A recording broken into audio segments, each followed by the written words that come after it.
অনেক বন্ধুরা, তোমরা সবাই কেমন আছো? আশা করি তোমরা সবাই ভালো আছো, আমিও ভালো আছি। তো চলো, সকাল থেকে ব্লগ স্টার্ট করছি। এখন বাজে 8টা। আমি এখন থেকে ব্লগ স্টার্ট করছি, তোমরা দেখতে থাকো। তো চলো, দেখো ভাত বসিয়ে দিয়েছি, বড় হাঁড়ি করে খুব বসিয়েছি।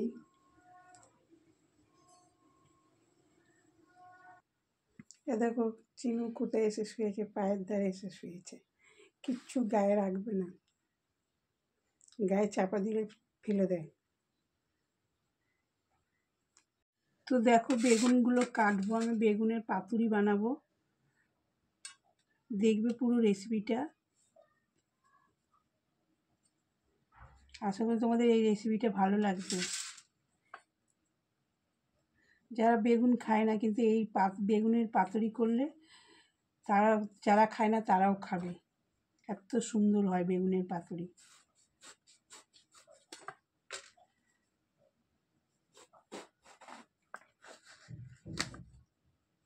দেখো বেগুনটা কত সুন্দর, ফ্রেশ বেগুন একদম।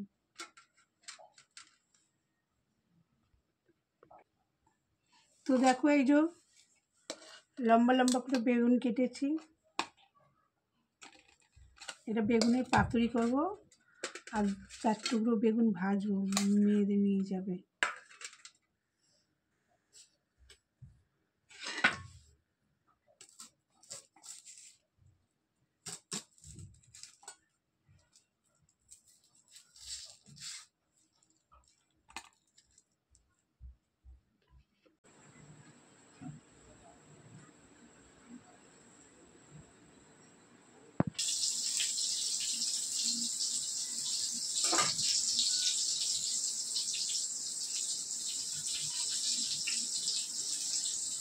ওই দেখো, এদিকে ভাতটাকে বসিয়ে দিয়েছি, আর এদিকে কড়াইটা নিয়েছি, বেগুনটা ভাজছি। বেগুন ভাজার পর বেগুনের পাতুরি বানাবো।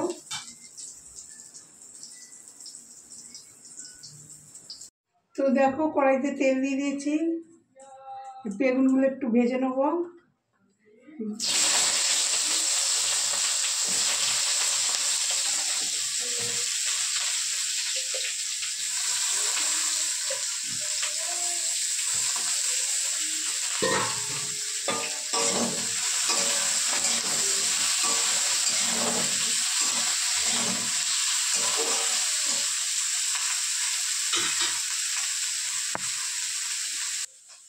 তো বেগুনটা ভাজা হতে হতে আমি শস্যটা বেটে নিই। দেখো, সাদা শস্য নিচ্ছি,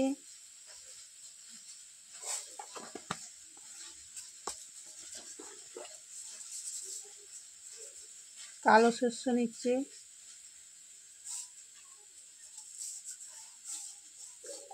কাঁচা লঙ্কা বাটা যায়, আমি বাটবো না, আমি কেটে দেব। কেন, কাঁচা লঙ্কা বাটলে হাত জ্বালা করে আমার।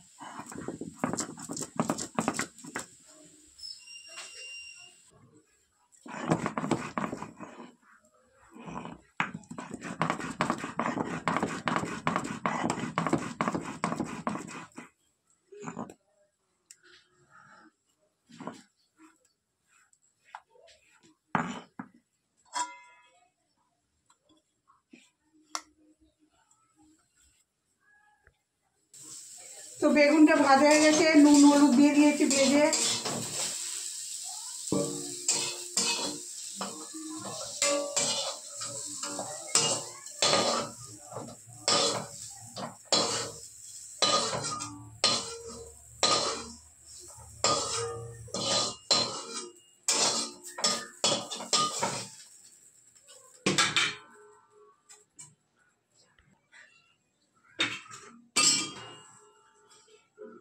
এই যে পেঁয়াজ কুচি আর লঙ্কা চিড়ে দিয়েছি দুটো।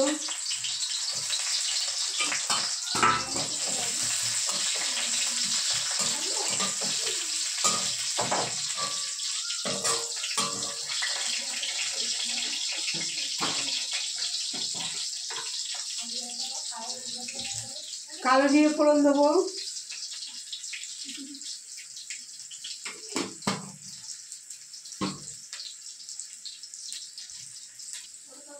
এই যে আদা রসুন লঙ্কা বাটা, এর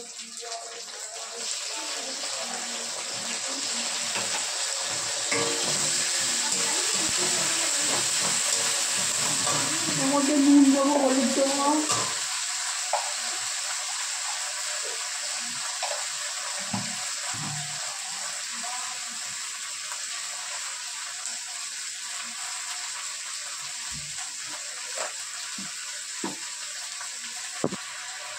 জিরে গুঁড়ো দিচ্ছি,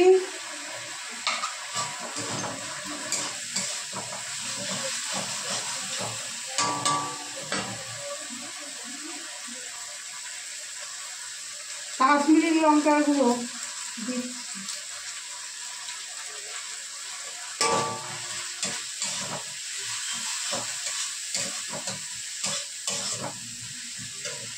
একটু জল দিয়ে দিই,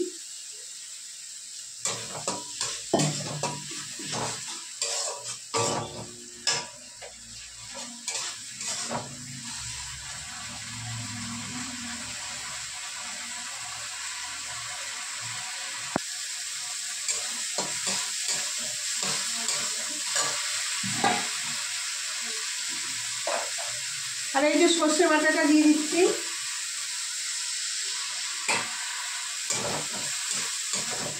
সর্ষে বাটা তো বেশিক্ষণ কষাবো না, একটু নেড়ে চেড়ে জল দিয়ে দেবো।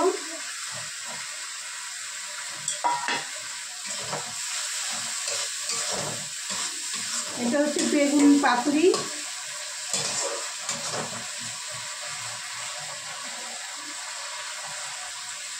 এই যে চিনি দিচ্ছি 1 চামচ,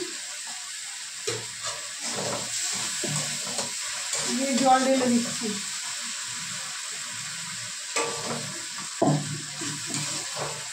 এই যে বেগুনগুলো ভেজে রেখেছিলাম ওগুলো দিয়ে দিচ্ছি।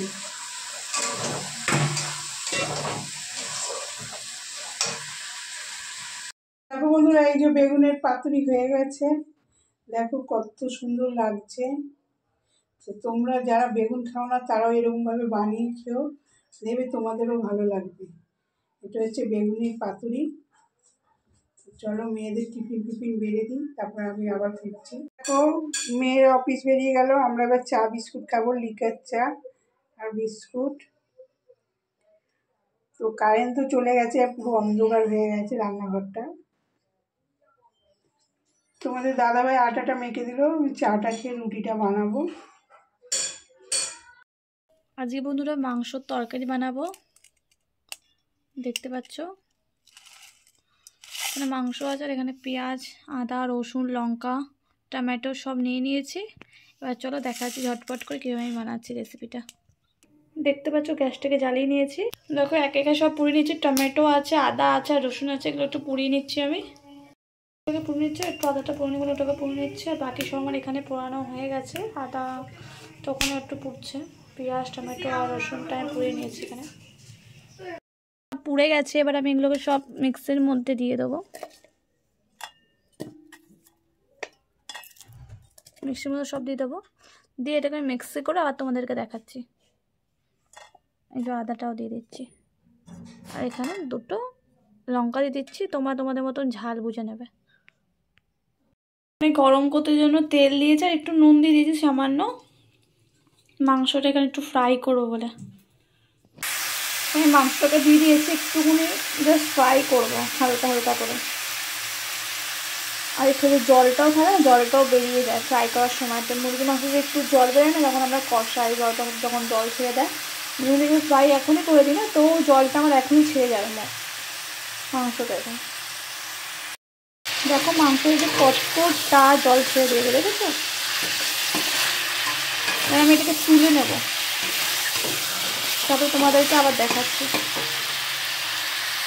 একটুখানি ম্যারিনেট করে রাখবো। দেখো এর মধ্যে কী কী দিচ্ছি আমি একে একে। দেখো আমি এখানে হলুদ দিচ্ছি, আমি এখানে একটু নুন দিচ্ছি, তোমার স্বাদ মতন নুন দেবে, আমি আমার মতন স্বাদের মতনই নুন দিচ্ছি এখানে। তোমরা তোমাদের পরিমাণ মতন বুঝে নুনটা ওখানে দিয়ে দেবে। মশলা বানিয়ে রেখেছিলাম, টমেটো, পেঁয়াজ আর আদা, রসুন, যেটা আমি পুড়িয়ে বাটলাম, ওই মশলাটা এখানে রয়েছে, ওই মশলাটাও আমি এখানে অ্যাড করব। এবার আমি এখানে একটু ধনে গুঁড়ো অ্যাড করে দেবো, আর একটু জিরে গুঁড়ো অ্যাড করে দিচ্ছি আমি। মধ্যে আমি একটু লাল মির্চ পাউডার অ্যাড করবো জাস্ট কালার করার জন্য। এবার আমি একটু মধ্যে তেল অ্যাড করব, অল্প একটু তেল অ্যাড করবো এখানে। ম্যারিনেট করে রেখে দেবো কিছুক্ষণের জন্য, তোমাদের ম্যারিনেট করে আমি দেখাচ্ছি আবার। এখানে দেখো মাংসটা ম্যারিনেট হয়ে গেছে, ঠিক আছে। এবার এটাকে আমি কিছুক্ষণের জন্য রেখে দেবো, যেহেতু আমার কাছে টাইম বেশি নেই তো আমি এটা বেশিক্ষণের জন্য রাখবো না, 20 থেকে 25 মিনিটের মধ্যে রাখবো। তোমাদের কাছে যদি টাইম থাকে হাতে তাহলে তোমরা এটাকে 1 ঘন্টার মতনও ম্যারিনেট করে রাখতে হবে, যতক্ষণ ম্যারিনেট করে তত বেশি টেস্ট হয় চিকেনে। চলো আমি এটা আধা ঘন্টা পর তোমাদের সাথে আবার আসছি আমি দেখাতে রেসিপিটা বাকিটা। এটা গরম করতে দিয়ে দিয়েছি, আর মধ্যে একটু দারচিনি দিয়ে দিয়েছি আমি। এবার এটাকে একটু গরম করে আমি তোমাদের সাথে আবার দেখাচ্ছি। এখানে যে মাংসটা আমি ম্যারিনেট করে রেখেছিলাম আধা ঘন্টার জন্য, দেখো মাংসটা ম্যারিনেট খুব সুন্দরভাবে হয়ে গেছে এখানে। এবার এই মাংসটাকে আমি দিয়ে দেবো তেলের মধ্যেই।